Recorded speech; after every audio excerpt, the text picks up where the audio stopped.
Good afternoon. I'd like to call this special meeting of the Wilson County Board of Education to order. Members of the board, we would like to get an approval of the agenda if that is your pleasure. Madam Chair, Mrs. Powell, I move that we approve the agenda for the November 22nd, 2021 work session Wilson County Board of Education meeting. Second. it has been moved and properly seconded that we approve the agenda of the work session from Monday, November 22nd, 2021. Is there any discussion? Hearing none, all in favor of the motion, let it be known by the sign of aye. Aye. Those opposed, nay. Let the record reflect that the motion carries unanimously. Please know that this meeting is being held face-to-face. Some of the team members with ORED are joining the meeting remotely through the Zoom video conferencing platform. All of the board members are present in the boardroom. The meeting is being live streamed through the Wilson County Schools YouTube channel. The public can also view the meeting through the links on the Wilson County Schools Facebook, Instagram, and Twitter pages, and the Wilson County Schools website. Face coverings are required to be worn during this board meeting. Please join me in the Pledge of Allegiance to be followed by a moment of silence. I Pledge allegiance to the flag of the United States of America and to the republic for which it stands, one nation, under God, indivisible, with liberty and justice for all.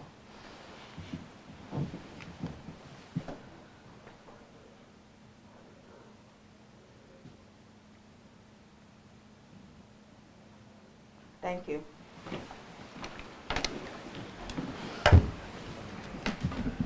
Members of the board and the public, we are here to continue our work and discussions on the facility usage. We are joined by ORED as the planning group at this point.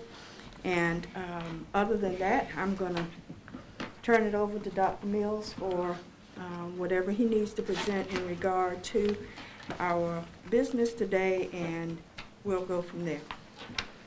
Madam Chair, board members, and others, Thomas Dudley is here in the boardroom with ORED, and I'll let him go through their presentation and introduce his team members as the next step from our first meeting. Okay. Thank you, Dr. Mills, Dr. Fitch, other members of the board. I'm Thomas Dudley with ORED, and I'm joined today by my colleague, Mr. Wall Wright, in person, and we also have via Zoom, we have Mr. Terry Carlson and Ms. Joy Davis, also part of the ORED team. For this afternoon, we'll be discussing the following topics. You'll notice this is familiar because the structure of this begins with the presentation from last time, and then we introduce a second scenario, what we're calling Scenario B, at the end of this presentation. In the first part, we will quickly, okay, it is working on my laptop still, so, okay, we'll just see if there are any more issues with that. But, so the structure will be the beginning, starting with the presentation. Are you all able to see that when it goes out? Let's see, no one else has a laptop up in front of them. Okay, we'll just try to just keep rolling. Okay. It's up on the main screen. Yes. Okay, we'll just keep rolling with the screens the way they are. Okay. So we'll very briefly go through the beginning of that presentation that we showed last time, especially the introduction to our team. Of course, we're the Operations Research and Education Laboratory, part of the Institute for Transportation Research and Education, which is housed at NC State University. And all of the services that we provide are on the slide and fit under this term of IPSAC, or Integrated Planning for Schools and Communities. Next, we see the substantial declines in your membership that have occurred over the past 6 years, and this has led to significant underutilization of your schools. And based on the forecast that ORED produced, we can tell that this trend is worsening. Here we see a loss of right at 2,000 students over the last 6 years. And what does that look like geographically? Well, to see that here, we have a map showing utilization at the elementary school level.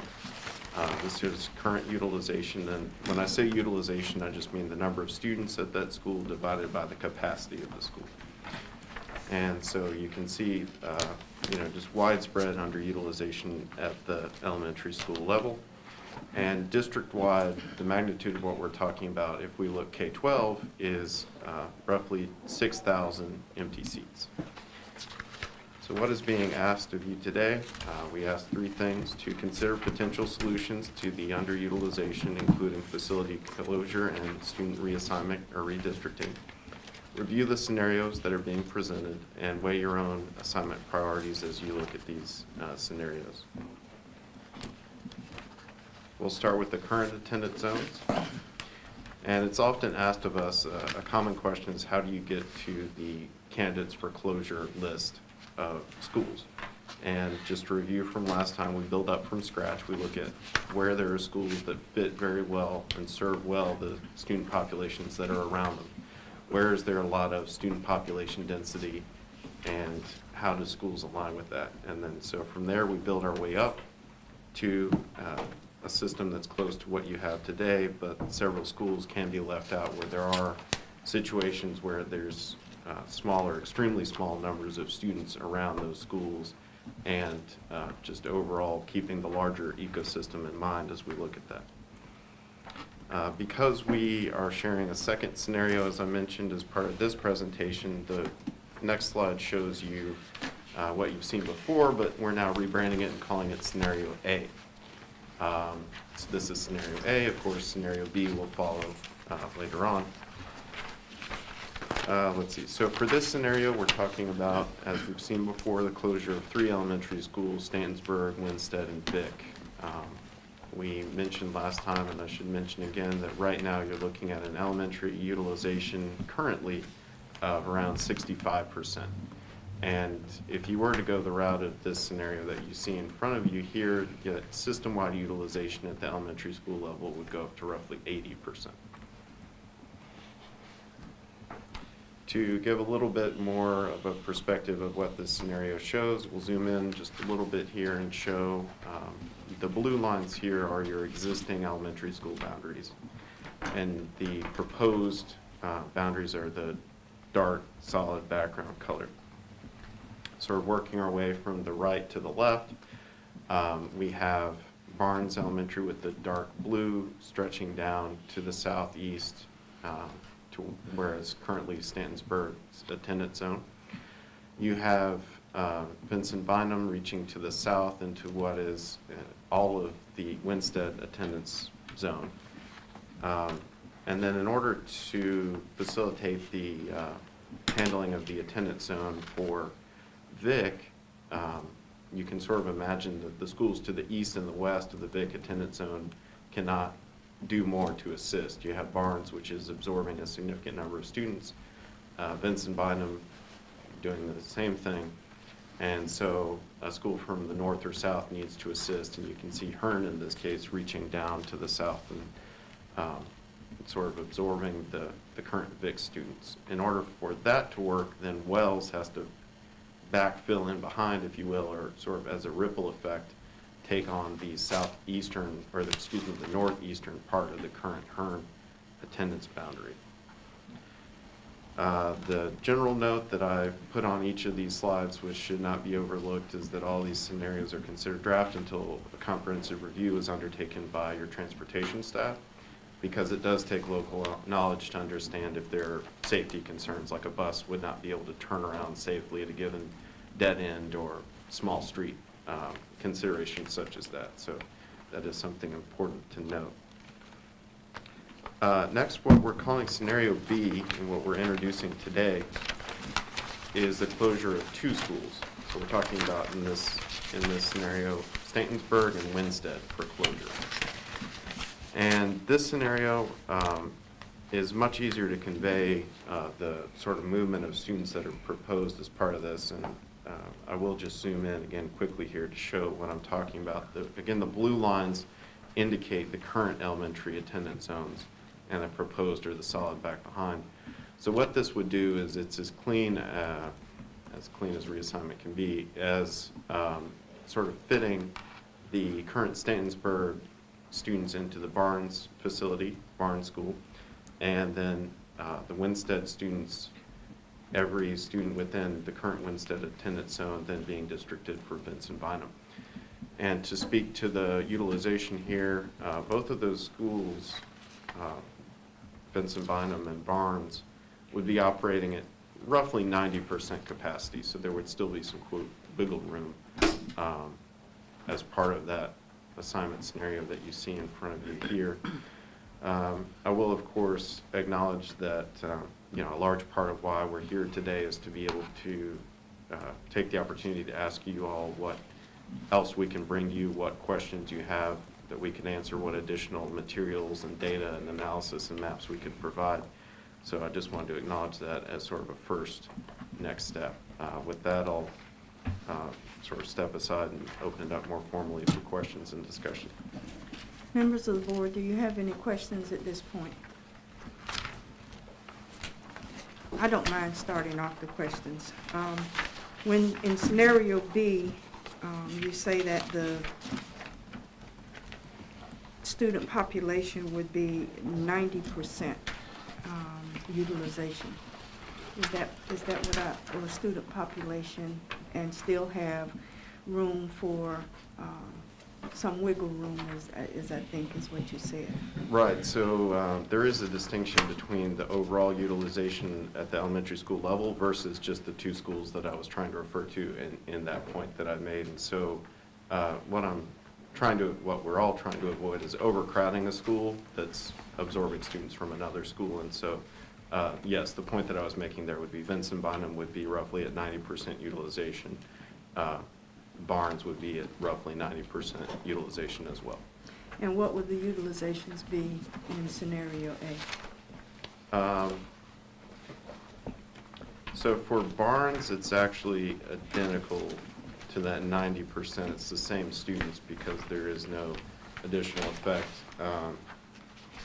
With Vincent Bynum taking on some of the Hearn students and then Wells taking on some of the very northern Vincent Bynum students, the computer sort of balanced things out to be roughly the same. So it's, in short, it's also 90% in scenario A for Vincent Bynum.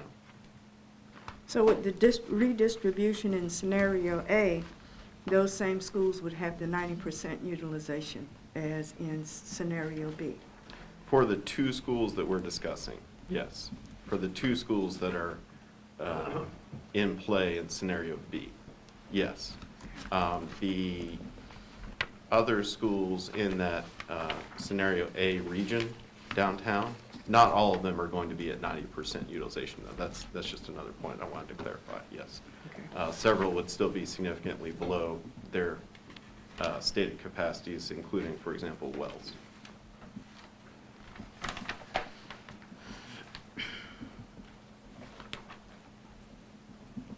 Board members? I have a question. Ms. Barnes? I know that Wilson County Schools transportation staff is going to do an overview of what you all done on accessibility. Did you all take into consideration the transportation between schools that you're talking about joining together? Say, for example, Stansbury to Barnes, the distance, Hearn to Vic, the distance, and so forth. So the driving factor behind the scenarios that we start with and that we present to boards across the state is well-rooted in minimizing travel distance for students. And there's this natural gap in between minimizing travel distance versus also what that means in terms of ride times, for example, for students. So I can't recall if I mentioned this last time, but that sort of logical leap of going from one to the other, what does this actually look like for students, is something that a similar group also within ITRI can assist with. It's the TIM support folks that help districts on the eastern half of the state.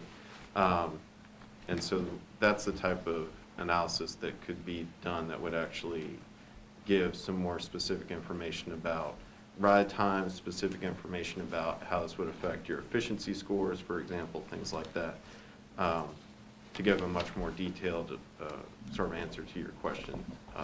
That's the direction that I would recommend.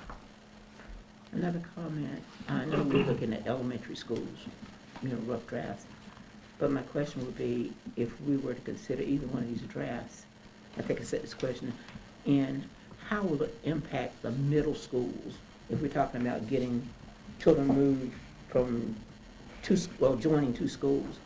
And then we have a feeder, I guess, a feeder Pattern. school pattern. And I'm wondering how that could potentially affect the middle schools.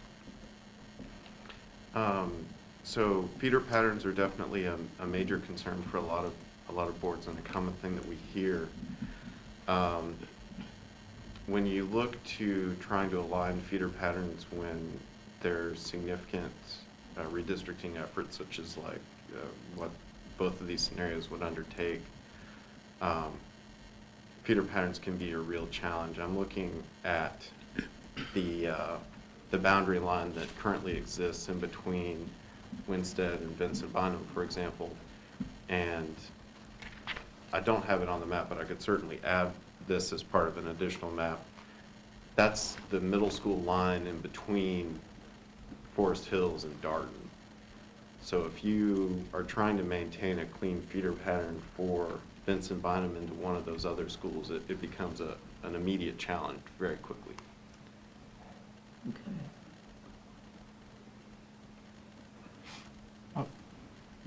Mr. Green, Ms. Boyette? Draft A brought us to a 80% utilization, and this one brings us to 74. Is the 6% difference the under basic, is it at Wales, or is it the difference in the, where's the largest, where's that 6% at? So it's the, if I'm following you correctly, you're, in that scenario B, Vic is still open. So it takes into account what number of students there would be at Vic versus adding also in the capacity of the students of the Vic facility. And so it was the ones that Vic was going into Hearn and Wales and, That whole, yes.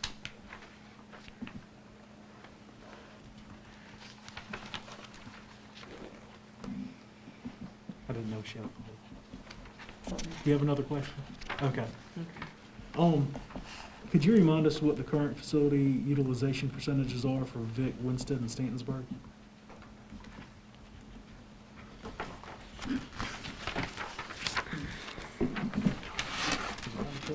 I'll have to estimate, based on the forecast that was performed.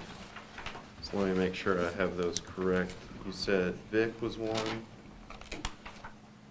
You said Wells, Mr. Vic, Winston, and Stantonsburg. in Statonsburg. and Dr. Mills may have more up-to-date information than I have. I'm looking at Winstead, I would call it 60% roughly, Stantonsburg roughly 50%, Vic 60-something percent, say 60 to 65. Am I following you? I think you said, at first, I thought you said Vic was 60%. Am I correct? The first school that I meant to mention there was Winstead. I may have misspoken. Okay.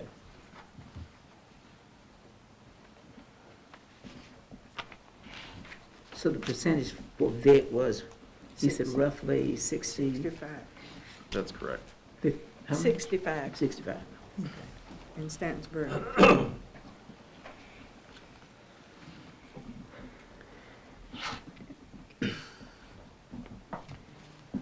If we have to factor in transportation, ride time, drive factors, efficiency scores, are we only getting a half a picture with the maps that you are giving us now? If those are considerations that we also have to take into account in making a final decision, should we not have those factors as we make our discussions and make our decisions?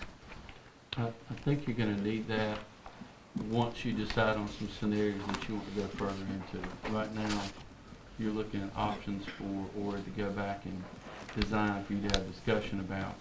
Let's say the board comes up with 2 or 3 different ones, then we can take those back and do our preliminary work on that to give you that information.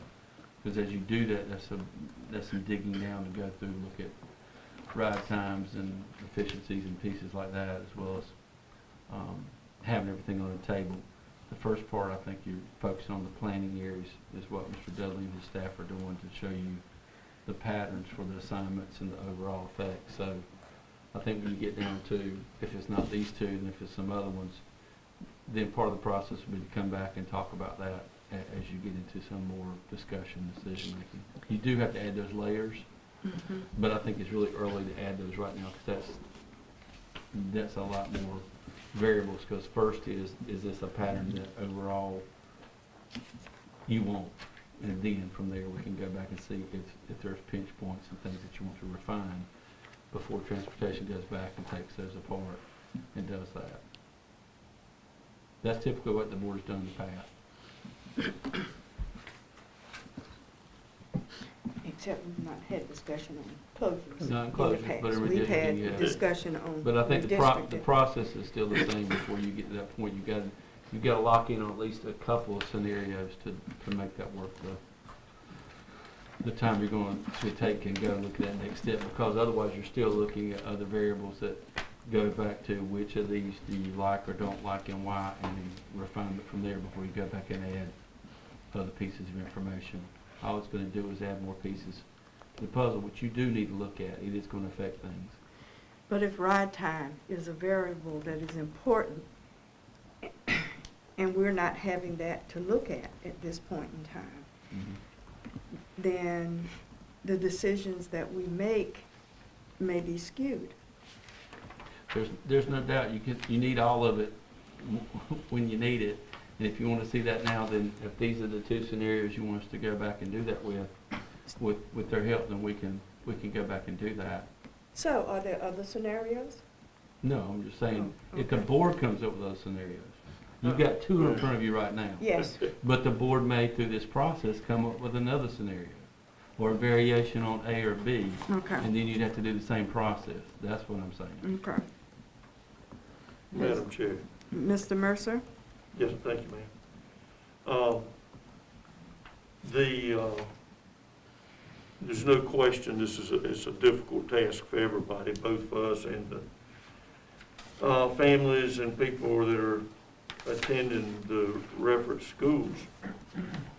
And it's my thinking that if we're going to embark on that because of 65% occupancy, we need, with all the turmoil that it may create for us and others, we need to do better than 74%. I think 80% would be a minimum. And I don't think you can go too high, because as dim as it looks, we still might have some growth and need to be able to accommodate it. But to upset the apple cart, so to speak, to go from 65 to 79 bothers me a little bit. Because I certainly don't want to be going through this in 2 years, and another 2 years. If we're going to fix something, I want to fix it as well as we can fix it. And that's not a question, just a thought. And I had also wondered about the scenarios, and it appears that where Winston has a lot of walking students, and I think Stensburg might, and Vic might, that's going to impact the transportation, and like it would no matter where we make changes. But I'm not saying these things trying to support one side or the other or particular scenario, but it bothers me to go through this much and not make a real impact and towards fixing things that'll last a good while. Thank you. You're welcome, sir. Other comments? Madam Chair, Mrs. Powell? now closing our neighborhood schools is something that's very serious. And, I'm glad that we're taking the time, getting the scenarios to actually decide what's the best fit. And I know with the pandemic, we're still in the pandemic, and that's still affecting all of us. The safety of our children, it's changed personal lives, it's changed our schools. And now to look at this is another change that we're getting ready to embark on. And it's a lot, it really is. And I was wondering at what point are we going to be able to involve our neighborhoods, our parents, our grandparents, foster parents, the homeless, to get their input on how they feel about this, because we're making a serious decision here. And I know it's basically our decision, because we have to look at what they gives us. But to embark on something without the input, and I'm sure we're getting phone calls and we're getting emails, but to actually have a sit-down with our communities, Stannisburg, Vic, and Winston, because these are affected a lot.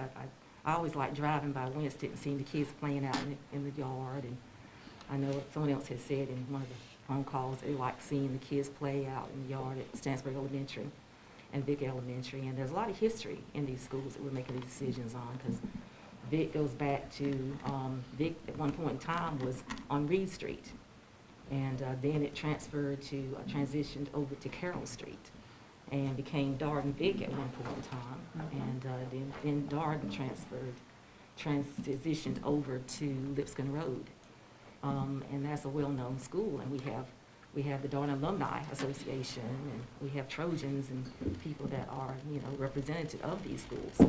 And it embarks on, whether or not we need to include them in our decision-making and how far we can do that.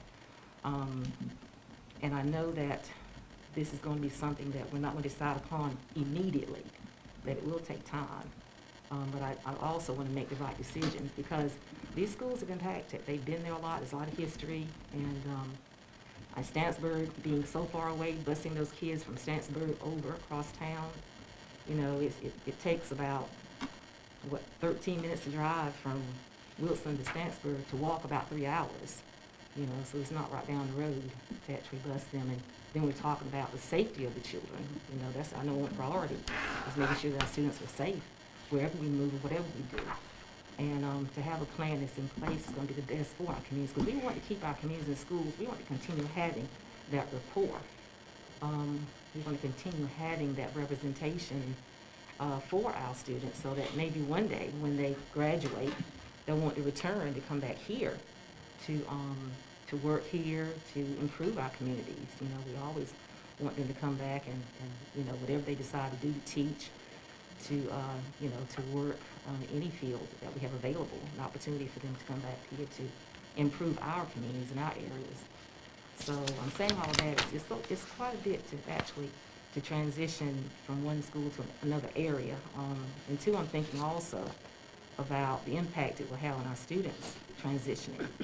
When you think about the mental health of our students, you're thinking about our students that are special population, autistic, changing from one place to another is not always easy. And for our homeless population either, because we got to look at, okay, where we're going to put them, because they're already non-transitioning, they're homeless, they don't have anywhere to go. So it's a lot the mental health, I think, is something we need to also consider. So I know this is going to take time. It's a lot of factors.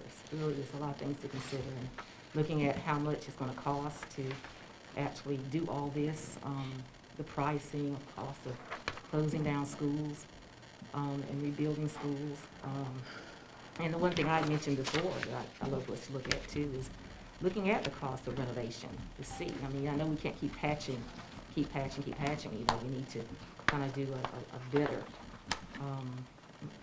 work at building our schools up and improving them, improving our facilities. So I'm saying all this. I guess, you see, I thought about it a lot on my mind, and that's just a piece of it. But it's just something I think that we really do need to involve the community and get their expertise also in this situation. Ms. Powell, I believe that in the beginning process and comments to us, there is a planned point in January, if I'm not mistaken, the timeline, that we would be doing community sessions in regard to whatever plans we are narrowed down to. So the community will still have an opportunity to voice their concerns in regard to plans that we are zeroing in on. I would offer that, absolutely you want community engagement as part of the process. January was a time frame we Preliminary looked time. at, but that would all depend on, I wouldn't want to commit to a date, and then that depends on where the board is, but at some point after the board, I think the discussion was in the last work session, the recommendation from Ward was to have a few scenarios at least to present to the public to get feedback on and to talk through some of these issues. So the first step again is to come up with some scenarios to take forward and have that conversation with. So that may not be in January, it could be after that, but it is a longer process than simply redistricting has been in the past.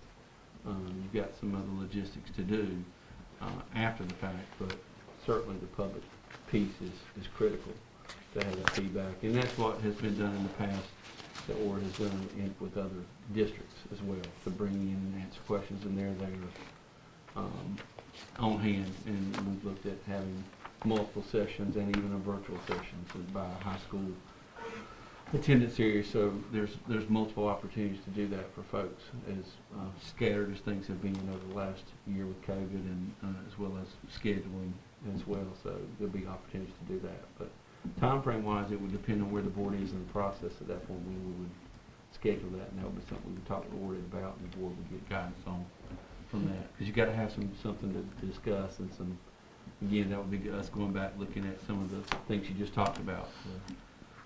Length of rides and the numbers of students, utilizations, what does that mean, what does it not mean, those kinds of things. Because right now you're at a 1,000-yard view, you need to be much closer to it to be able to answer some of those questions. Would it be possible to go ahead and get transportation and TAMS, or whatever it is, TIMS, to start working on?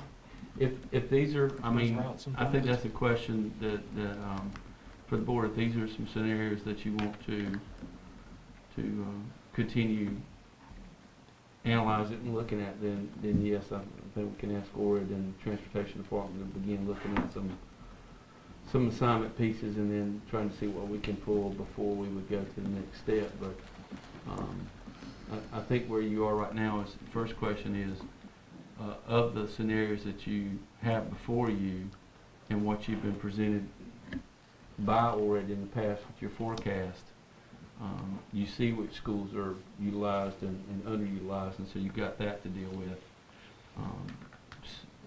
So as I mentioned when we looked at that early on, there's plenty of space. That's not the issue we're facing. We're facing too much space for the amount of students we have, the amount of buildings, and the funding across those buildings, which goes to the retrofitting and the revitalization of existing buildings. And so I think if you look at the forecast piece and what we shared with you, some version of these scenarios are the schools that you're going to have to discuss. And So, and if that's where the board wants to go, we can certainly, figure out some ways to look at some impact of that, or I'll come back and tell you, hey, look, it's going to take us X, Y, Z to do this part, or come up with some of that. But the first step is, are these a couple of scenarios you want us to go back and do that for, or is there something else you want ORAD to take a look at? That's why you're having the work sessions. Madam Chair, Mr. Mercer? I do have a question.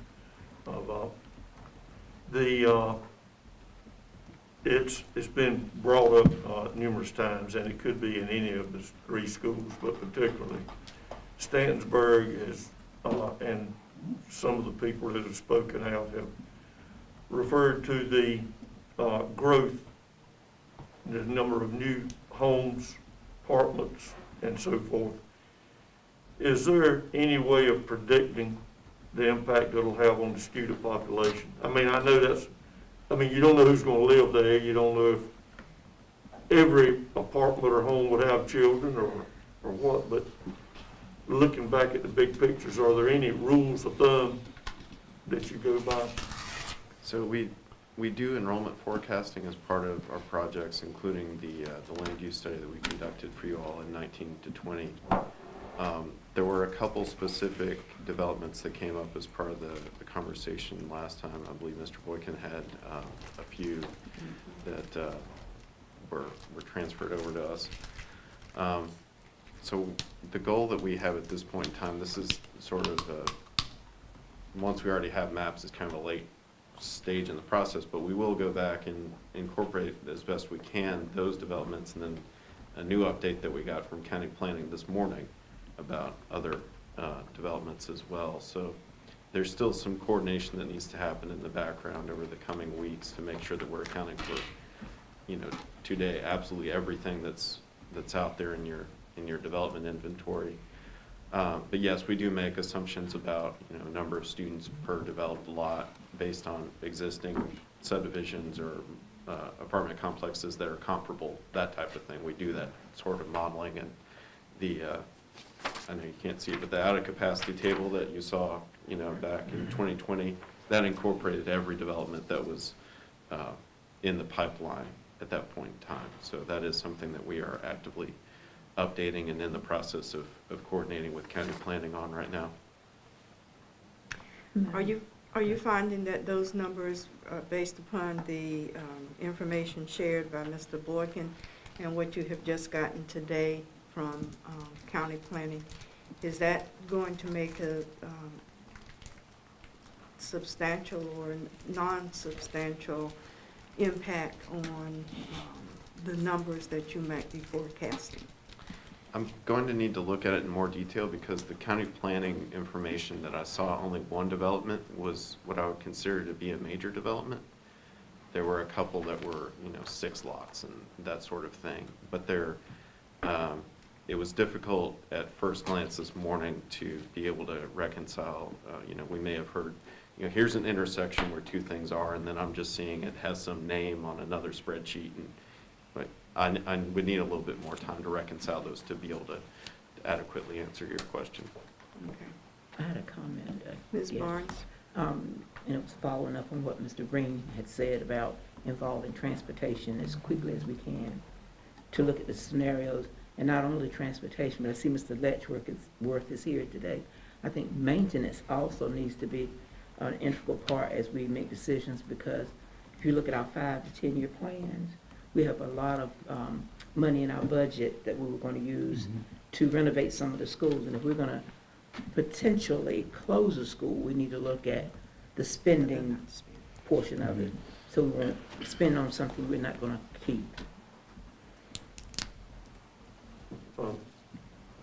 I have a question, and Yes, maybe, sir. I don't know who it would be directed to, but, and I know it's not a definite answer to it, but a process like this, how long does it normally take before you actually physically close a school? I mean, are we looking at 1 year, looking at 3 years? What is the amount of time? And there may not be an answer to that because, you know, it's how the process goes, I know, but typically.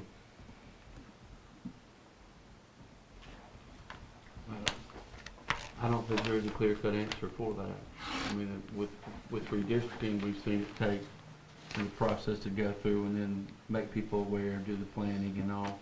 I would be hesitant to try and put a number on where we are right now because of all the other changes we've seen over the last year as well. But you will have issues with, you know, the logistics of what we would have to do with, even with bus routes, with facilities and moving equipment and furniture and making sure people are aware, moving staffs, reallocating staffs, moving students, communicating that. And then you've got also the facility management itself, making sure everything's ready to handle the increased load and everything else.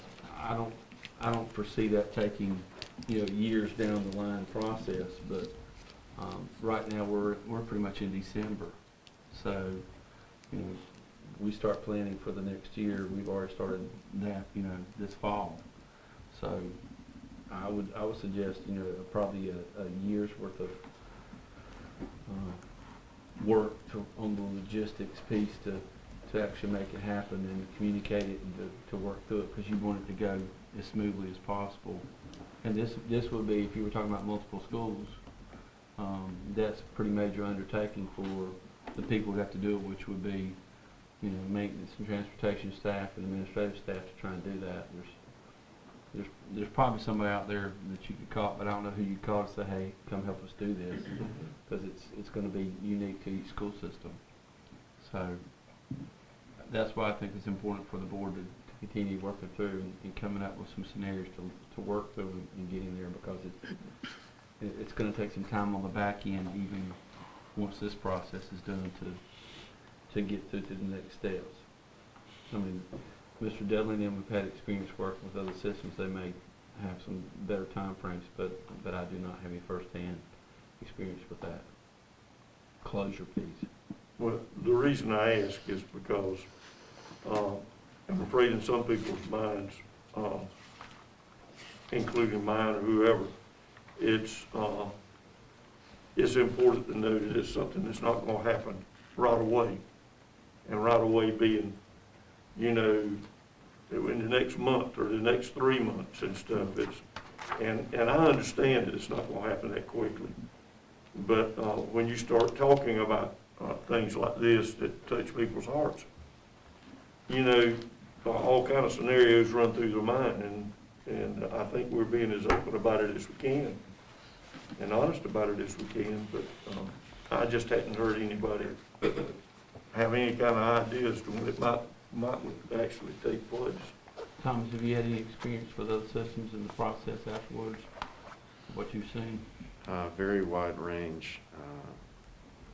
Truly, I mean, it's a decision that each board makes. I mean, we've gone with some redistricting processes that have taken up to 3 years, but I think it's much more common for us to be talking about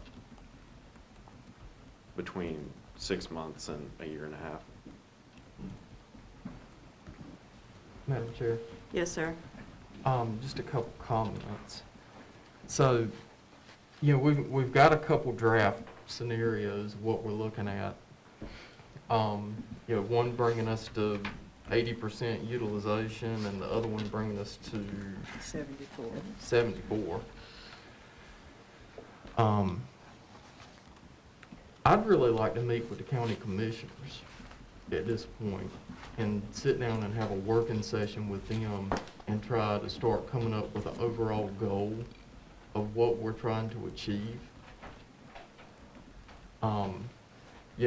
To me, it seems like they're putting a lot of emphasis in the eastern half of Wilson, between 301 being renovated, having a new industrial park going out on 58.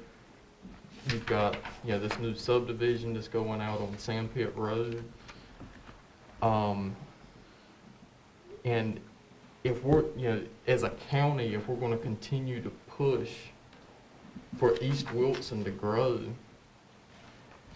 I think that we need to know what all the scenarios of what they've got going on are in order for us to make an educated decision as far as, any potential school closures. So I'd really like to meet with the county commissioners.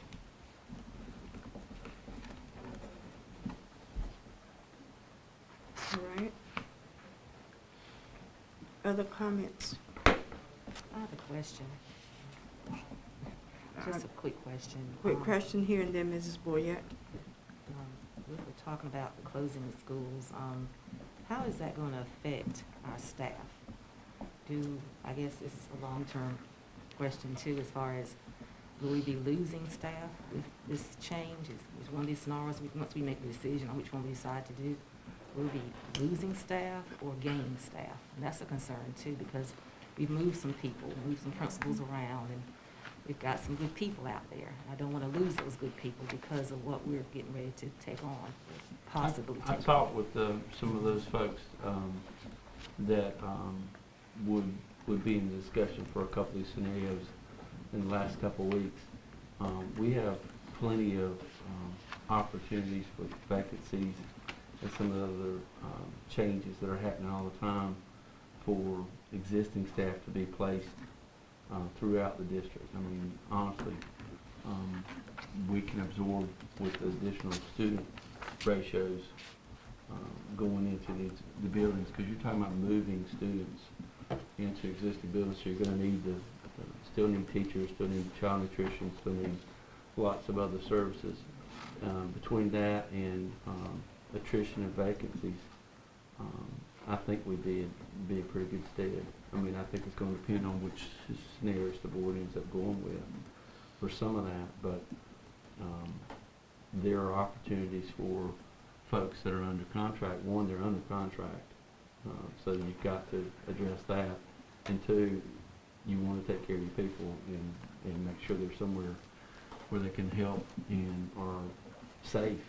And so I think there's plenty of opportunities for that. We've got plenty of needs to do, and part of the combinations of consolidation would be to save funds that we're spending on the capital for it to use somewhere else. So that will allow us to do some different things and some positions that we need in the district already. So there will be another piece of the plan that will go with it. Again, once we get into some scenarios that we can plan to have those discussions, that would be something we would bring to the board as part of the planning process. Okay. Mrs. Boyette?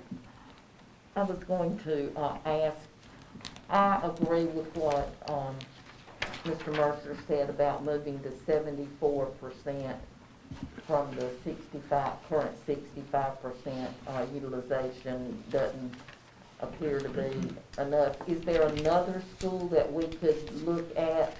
Perhaps could the population of Margaret Hearn be absorbed by other schools in that area? And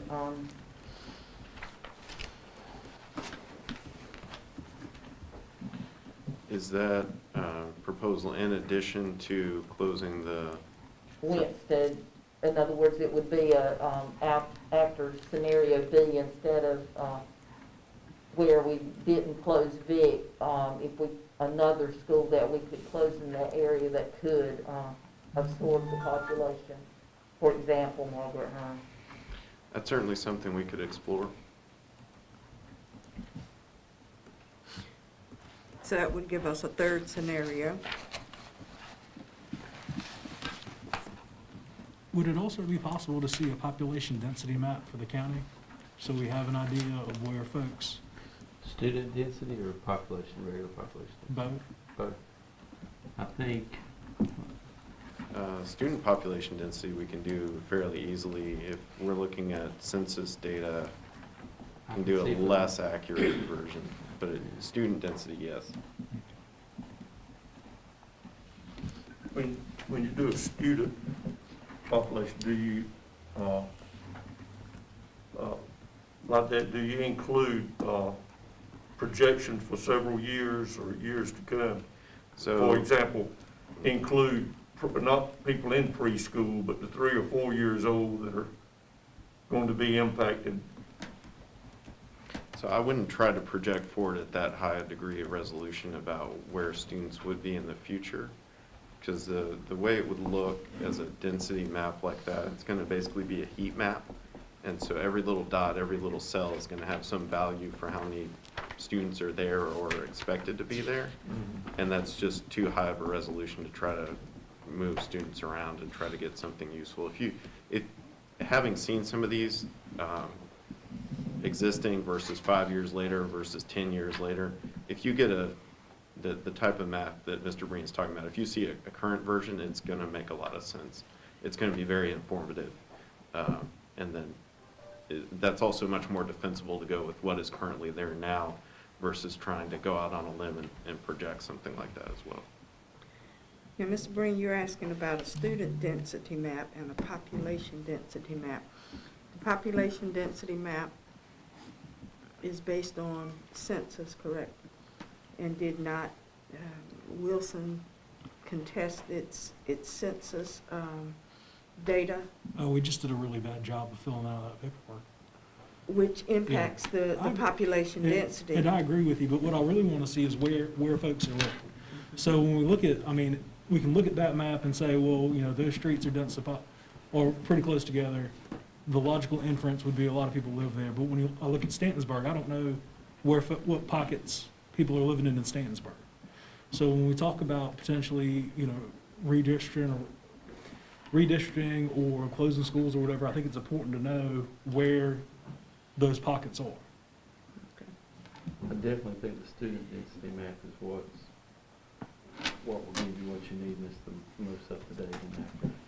That's really what you're basing your planning off of, so, and we can't do that. Would that indicate, all students in Wilson County regardless of which, if public school, private school, charter schools, or would it be the public school? So the quick answer is students that attend your schools, K through 12. But if you had a strong desire for charter students, there's a separate workflow that we could go through that could add charter students in. But private and homeschool, we have very little data on. Well, I mean, I was just thinking if you went by census data, I think, it might. I think from the planning standpoint, the database you're working off of, you can map that to see the density, and it's enough of a pattern. It would be consistent enough you would be able to make what I think Mr. Brandt's getting at.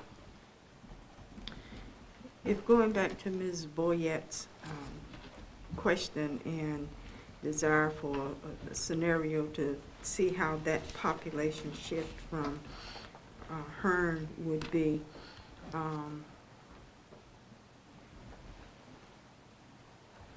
I still think that okay, so that would make scenario 3, but I still feel that the populations involved in the news developments that Mr. Borkin threw out, and that was just kind of a casual basis at the last meeting, and then whatever the planning office has given. I think that those populations or potential populations have to be factored in, and where would they be in terms of student assignment? And I think that is critical for us to know as well, not just where they are now, because that's going to have an impact on your utilization if they're all moving in one compact little area, or whether or not they're being spread out. So somewhere along the line of your scenario development, I think we need to actually see where those scenarios would fit in as well, those student pops would fit in. I'd really like to see an overlay of the two maps of the subdivisions that are coming and the current student population densities. Okay. Madam Chair? Yes. And just to your point, you know, if that industrial park on 58 starts to expand, I don't know that they've broken ground on anything out there yet, but I've heard that there are several people or companies that are looking at coming. Yeah, if you go and add, 500 jobs here, 1,000 jobs there, 250 jobs, for each individual plant, then all of a sudden you're going to spur a housing growth in that area. And if you close Stantonsburg and shift everything to Barnes, say, and this is just one example, Barnes is already at 80%. If you have 5 or 6 subdivisions pop out that way, then all of a sudden Barnes is going to be overutilized, which is something that, that's why I was saying I really feel like we need to sit down with the county commissioners and get an overall view of what they're looking at. Are other members of the board interested in that scenario, in a joint discussion with them as we proceed along these lines for discussion? I think it's a good suggestion to do that. I would have no problem with it. Sounds fine. Okay. We'll see if we can arrange that so that we can have a better understanding. And if they're planning to do industrial and they're not gonna put any subdivisions, or it doesn't look like subdivisions are going in there, then that becomes one thing. But if, because of proposed industry coming to the area, if that's gonna increase the population and the housing scenario, I think we would be remiss, because then we would have to be looking at this down the road again in too short of an order. So, I hear that we want a joint meeting with the county commissioners. We want more information on subdivision development with an overlay of those proposed subdivisions. Was that, Mr. Breen, with the scenarios that are already out there? Well, what I really just want to see is the student population density No. and an overlay of where the proposed, I keep wanting to say settlements, and that's not right, but the proposed subdivisions. Thank you. I've been playing too much Civilization. Playing a lot of games, haven't you? Overlay of the proposed subdivisions on, On that same population density map, so we can have an idea of where those are actually going in the county. Because I can hear Mr. Boyd can spout off road names, and I'm pretty good in the city, but once we get out in the county, I got nothing. So you don't know where Slabtown Road is? Oh, I know exactly where Slabtown Road is, because that's where SoCo used to be. Banana Loop? Yeah. I'm the one that always has to have the map, thank you, That's and one the of my street, fa- and the That's street one of my names. favorite ones. Okay. My question for the board would be, do you want when I reach out to Ms. Tynagel, the meeting with the commissioners, would you like to see this next round of information before you have a meeting with commissioners? Because you talked about another scenario, refinements of this scenario, and a density map, and some other information about transportation, other things to refine some of what you have. Because right now, I'm not sure what you'd be talking to the commissioners about, other than kind of two base scenarios and some things that you've asked for. I'd like to see it occur after our December meeting when we get more information, because I'm sure they're going to want us to do as much diligence That's, as we have. that would as be we my can. suggestion. I think you'd be better prepared to have a conversation once you have this information, and that's also assuming that ORED's got other districts it's working with too. I So, ain't got nothing going on. Everybody knows that Wilson County is the most important part. so, but I think that would be a better use of your time with commissioners, to have some more refinement of what you got and some of the questions you already have brought up today, plus these other scenarios, so that you could have that conversation with the commissioners. But I believe that we also have to begin that deep dive into transportation, because Well, I will start working on that. without that too. issue of transportation, we can look at maps all day long, and it won't do a thing. And if we decide on a scenario and then have not had those factors in for transportation, then we are seriously remiss in getting all of the data that we need. I included that in my comments, so I do agree with that, and if that's gonna be something that's completely impossible to refine or give you some estimate of, I'll follow up with the board so we can figure out what we could do, but Okay. in time-wise, right, rather, okay. So I'll keep you posted on that in between. All right. If And that when works. we do schedule a meeting, I think it would be productively help if we could share the information that we've received so far with the commissioners in advance. Sure. I think that would be helpful. There's a lot to take in. Yeah. And this next round that you're asking for is gonna be yet another layer times about 3, which is good information to have. You're gonna need it anyway. But I think the timing of it, again, you're right here in December, so it may be difficult to turn that around quickly for all those groups involved with their calendars or anything like yours in order. So I'm just warning you ahead of time, it might be tough. I got one more question. Okay, Mr. Boykin? Looking at the utilization map, Rock Ridge Gardeners are at 80 to 90% capacity, and New Hope is 95 to 100. Is there a scenario where we're gonna look at balancing the utilization of the surrounding schools, maybe with a little bit of that population? Maybe redrawing some lines? Well, you can. The direction we had to start with was more looking at kind of utilization of the buildings that were underutilized. So if the board would like to look at adjusting lines elsewhere, then that's gonna be another layer to the process. You've also not discussed looking at anything with utilization or assignments at the middle or high school level either. So my suggestion would be, if you're going to start adjusting lines at the elementary level, you need to look at all of them while you're doing that, and that is a major undertaking. So, you know. So maybe not right now. I think you've got plenty to do right now with this, and I think that might be part of the planning process for the next piece as you move ahead.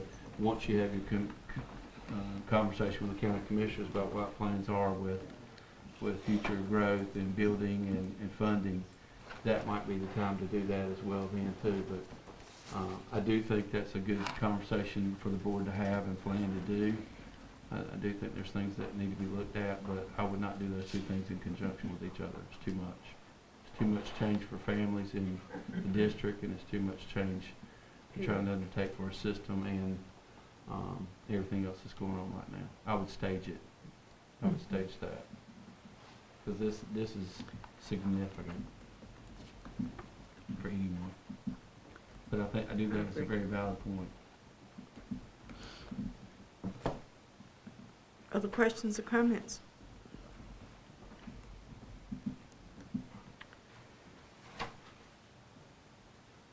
Mr. Dudley, and you have any other questions of us? I think we've kind of given you another set of marching orders to go back to the drawing board. And so do you have any other questions of us? No, not from me. Appreciate the opportunity and the information that's been gathered. I would just ask if either of my team members that are on the call, if they have any questions, now would be the time to speak up.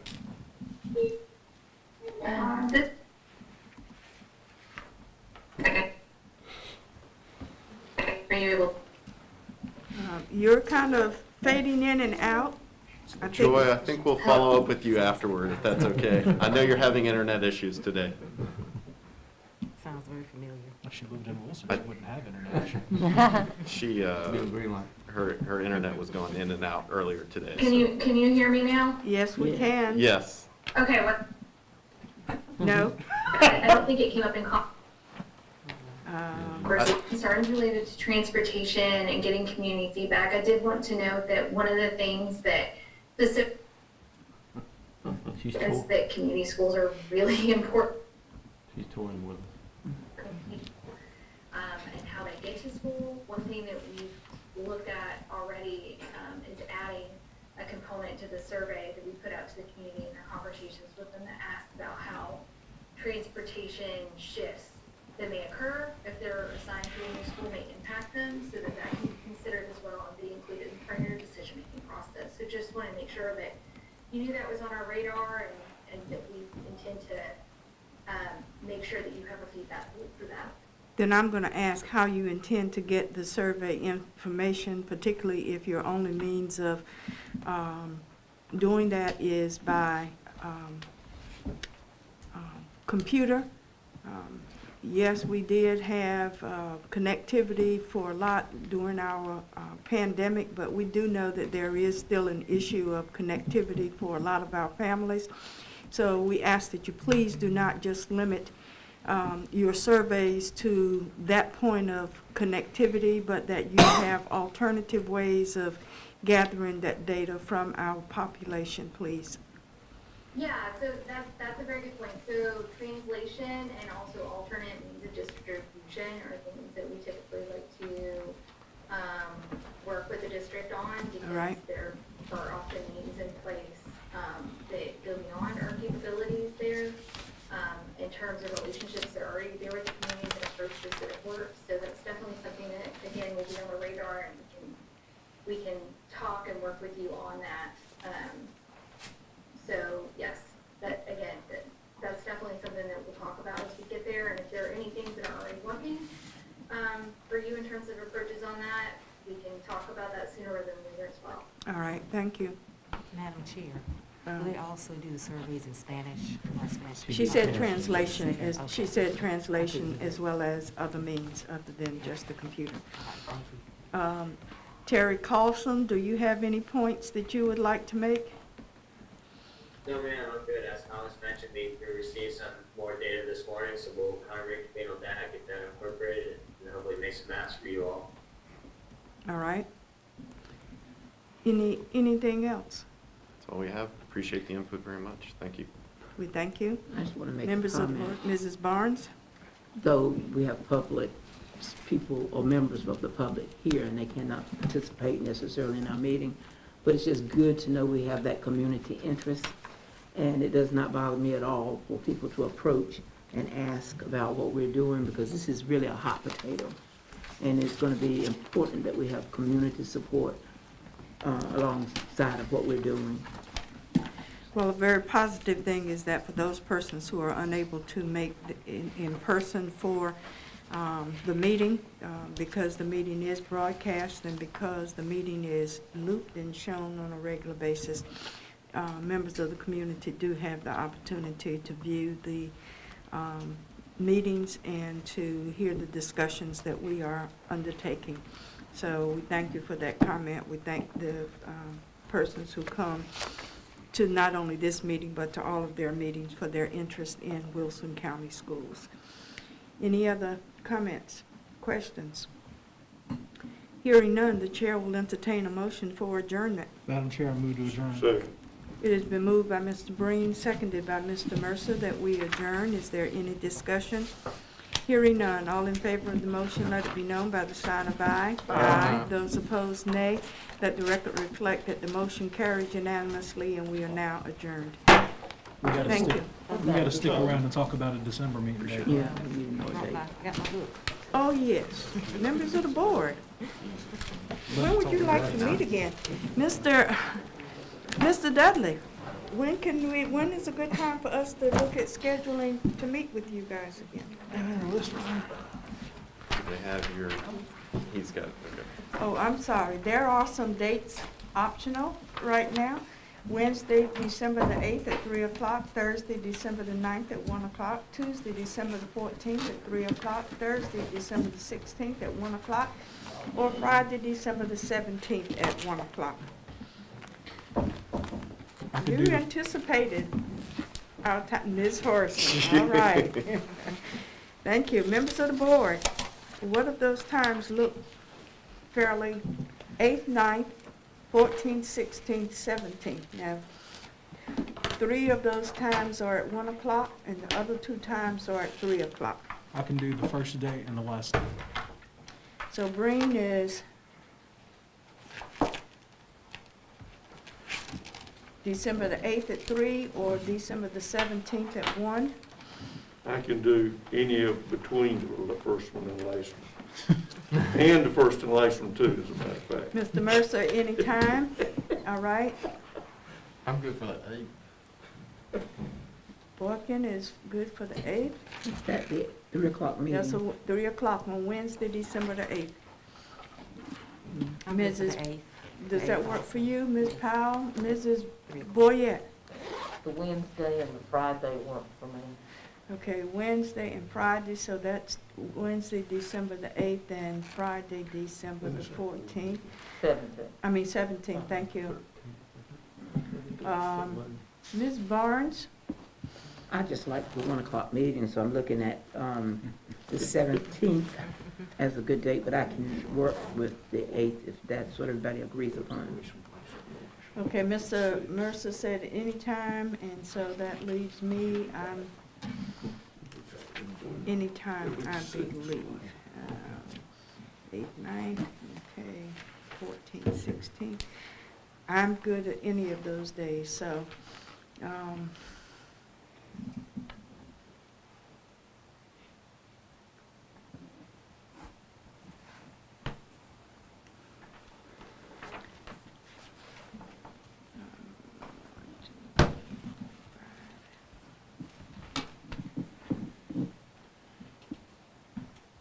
it looks like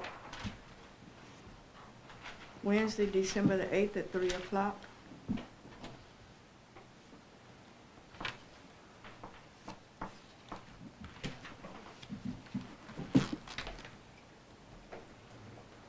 Is that everybody now registered that, December the 8th? 3 o'clock? Hearing nothing, that means yes, I'm gonna take that as consent.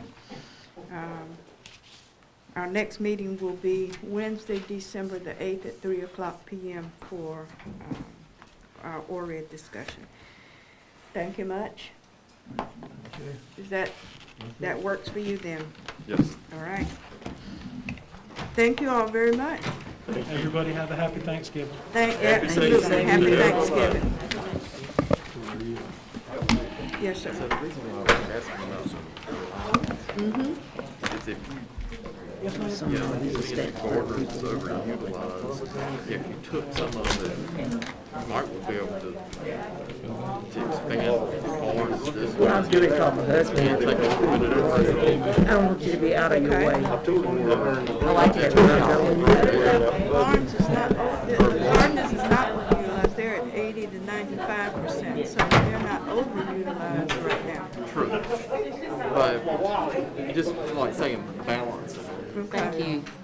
You're welcome. Yeah, I talked to all three of them last week and told them just Right. relax. But then you start, as he said, then that creates another whole Plenty to do. layer and Oh, okay. And they were laughing about becomes some of the more posts they confusing read. to the public And, sometimes. And I said, So, we need all the help we can get. If you want to bring it up again, then fine. I mean, I don't. We actually need some extras.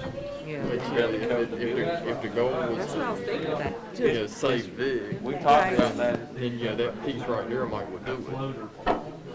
Is that great? Or to save Stantonburg, then that panhandle right there might would do It's it. the worst reception in here. It is. Right. Right here. Yeah.